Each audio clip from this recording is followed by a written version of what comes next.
মাননীয় স্পিকার, দেশে আজ মহা সংকটের সৃষ্টি হয়েছে, তার দিকে শুধু নেই আর নেই, জনজীবন বিপর্যস্ত, উন্নয়ন কর্মকাণ্ড আজকে স্থগিত। এক কথায় দেশ পরিচালনায় তথা মানুষের প্রত্যাশা পূরণে সরকার ব্যর্থ হয়েছে। দেশের জনগণ এই অবস্থার পরিবর্তন চায়, আর এই পরিবর্তনের সবচেয়ে গ্রহণযোগ্য মাধ্যম হচ্ছে মধ্যবর্তী নির্বাচন, যা সত্যি জনগণ। মাননীয় স্পিকার, বর্তমান সরকারের সময় সব জিনিসের দাম বেড়েছে, কিন্তু দাম কমেছে মানুষের জীবনের। মাননীয় স্পিকার, আজকে প্রতিদিন করে 200 জন মানুষ খুন হচ্ছে। আজকে নাপের উপজেলা চেয়ারম্যান সানাউল্লাহ নূর বাবুকে প্রকাশ্য দিবালোকে সরকার দলীয় সন্ত্রাসীরা কুপিয়ে হত্যা করেছে। আজকে ঢাকার ওয়ার্ড কমিশনার চৌধুরী আলম আজকে 1 বছরের বেশি সময় ধরে নিখোঁজ রয়েছেন। সরকার দলীয় সংসদ সদস্যের পিস্তলের গুলিতে নিহত হয় কর্মীদার ইব্রাহিম। আজকে নিরাপত্তার অভাবে এলাকায় যেতে পারছে না মাননীয় স্পিকার সেই ফজলুল আজিম। এই যখন দেশের আইন শৃঙ্খলার অবস্থা, তখন মাননীয় স্বরাষ্ট্রমন্ত্রী বলছেন ওয়েট অ্যান্ড সি, সবকিছু চেষ্টা চালিয়ে যাচ্ছে। মাননীয় স্পিকার, জনগণ এই অবস্থার পরিবর্তন চাই। মাননীয় স্পিকার, আজকে দেশে আইনের শাসন ও বিচার বিভাগের স্বাধীনতার কথা বলা হলেও আজকে সরকার দলীয় নেতাকর্মীর নামে হত্যা মামলা সহ হাজার হাজার মামলা প্রত্যাহার করা হচ্ছে। পাশাপাশি বিরোধী দলীয় নেতাকর্মীর নামে মোবাইল চুরি, মানিব্যাগ চুরি সহ নিত্য নতুন নতুন মামলা করা হচ্ছে। এই হচ্ছে মাননীয় স্পিকার আইনের শাসন আর বিচার বিভাগের স্বাধীনতা। মাননীয় স্পিকার, জনগণ এই অবস্থার পরিবর্তন চায়। এই অবস্থা মাননীয় স্পিকার, আজকে যদি দেশে দুর্নীতি মানবাধিকার লঙ্ঘনের মহা উৎসব চলছে, কলেজ ছাত্র লিমনকে নিয়ে সরকারের প্রধানমন্ত্রী, উপদেষ্টা, র্যাবের মহাপরিচালক ও পুলিশের আইজিপি যা বলেছেন তা শৈথিল্যতা, দুর্বলতা ও হীনমন্যতার বৈঠক। মাননীয় স্পিকার, আজকে দুর্নীতি দমন কমিশনকে আজকে দন্তহীন বাঘে পরিণত করা হয়েছে। আজকে মানবাধিকার কমিশনকে স্বরাষ্ট্র মন্ত্রণালয় থেকে সতর্ক করে দেওয়া হয়। মাননীয় স্পিকার, এক কথা সরকার আজকে লঙ্কায় গিয়ে রাবণ হয়েছে। মাননীয় স্পিকার, আজকে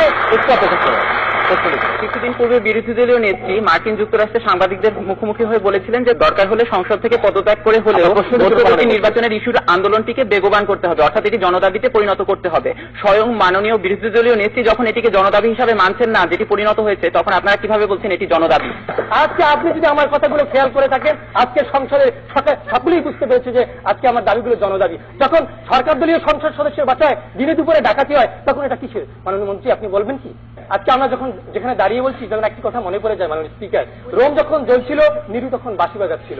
আজকে আমাদের দেশের জনগণ যখন সরকারের জাতাকলে পিষ্ট হচ্ছে, তখন আমাদের দেশের মন্ত্রীরা কথার টুব্বি ফোটাচ্ছেন আর কথার বোমা ফোটাচ্ছেন। মাননীয় স্পিকার, তাদের মনে রাখতে হবে মাননীয় স্পিকার, তাদের সরকারের কথাবার্তা যদি তাদের এরকম ব্যর্থতার পরিচয় হয়, তাদের দলীয় নেতাকর্মীরা তাদের মুখ ফিরিয়ে নেয়। মাননীয় স্পিকার, এর পূর্বে গত 6 জুন জাতীয় সংসদে মাননীয় পানি সম্পদ মন্ত্রী প্রশ্নোত্তরে সরকার দলীয় সংসদ সদস্য ও আওয়ামী লীগ নেতা তোহাইল আহমেদ সাহেব বলেছেন যে কোট করছি, মন্ত্রী যে বক্তব্য দেন তা শুধু কাগজেই থাকে, এর সঙ্গে বাস্তবতার কোনো মিল নেই। মাননীয় স্পিকার, এই যদি হয় সরকার দলীয় সংসদ সদস্যের কথা, তাহলে সাধারণ জনগণের কথা কি? মাননীয় স্পিকার, আজকে সব মিলিয়ে দেশে এক ভয়াবহ পরিস্থিতির সৃষ্টি হয়েছে। মাননীয় স্পিকার, আজকে এই অবস্থার পরিবর্তন চায়। দেশের মানুষের বুকে রক্তক্ষরণ ও সরকারের আত্মনাদ আজকে চারদিকে ছড়িয়ে পড়ছে। এই আত্মনাদ এবং বুকে রক্তক্ষরণের একটি প্রতিধ্বনি মধ্যবর্তী নির্বাচন। মাননীয় স্পিকার, আজকে নির্বাচনে জিতলেই ক্ষমতায় থাকা যায় না, জনগণের আস্থা নিয়ে ক্ষমতায় থাকতে হয়। মাননীয় স্পিকার,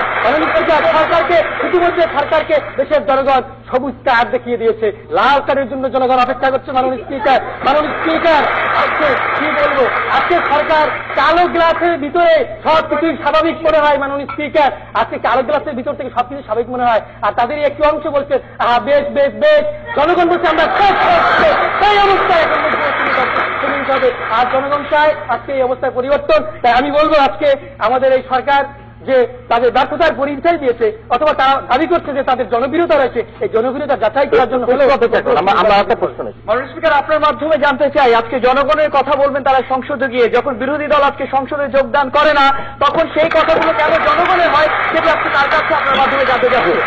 ধন্যবাদ মাননীয় প্রধানমন্ত্রী। আজকে আমরা সংসদে বসেই জনগণের কথা বলছি। আপনি কোথায় আছেন?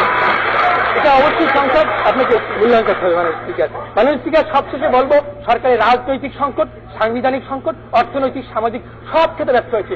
সবশেষে বলবো যে সর্বাঙ্গে ব্যথা, ওষুধ দেব কোথা? আজকে সরকারের সর্বাঙ্গে ব্যথা, ওষুধ দেওয়ার জায়গা নেই। মাননীয় স্পিকার, সুতরাং আমি এবং আমার দলের বক্তব্য হচ্ছে, আজকে মাননীয় প্রধানমন্ত্রী কর্তৃক যে প্রস্তাবটি এসেছে, সেই প্রস্তাবটি যেন গৃহীত না হয়। ধন্যবাদ মাননীয় স্পিকার, ধন্যবাদ।